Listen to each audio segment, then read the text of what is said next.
तुम्हाला प्रत्येक महिन्याला व्याज घ्यायचं असेल तर हा व्हिडिओ पूर्ण पहा.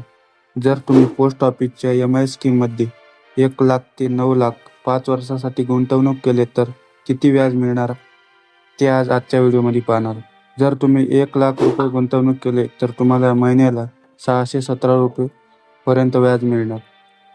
जर तुम्ही 2,00,000 रुपये जमा केले तर अंदाजे 1,233 रुपये असा व्याज मिळू शकतो.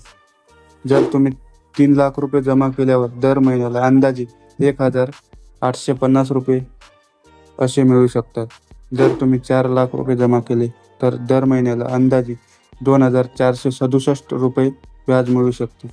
जर तुम्ही 5,00,000 रुपये जमा केल्यावर दर महिन्याला अंदाजे 3,083 रुपये मिळू शकतात. जर तुम्ही 6,00,000 रुपये जमा केले तर दर महिन्याला अंदाजे 3,700 रुपये व्याज मिळू शकते. 7,00,000 रुपये जमा केल्यावर दर महिन्याला अंदाजे 4,317 रुपये व्याज मिळू शकते. जर तुम्ही 8,00,000 रुपये जमा केले तर दर महिन्याला अंदाजे 4,933 रुपये व्याज मिळू शकते. आणि जर 9,00,000 रुपये जमा केले तर 7.4च्या व्याजदरानुसार प्रत्येक महिन्याला अंदाजे 5,550 रुपये तुम्हाला मिळू शकतात. जर तुम्हाला ही माहिती आवडली असल्यास चॅनलला सबस्क्राईब करा व कमेंट करून सांगा ही योजना तुम्हाला आवडली का. धन्यवाद.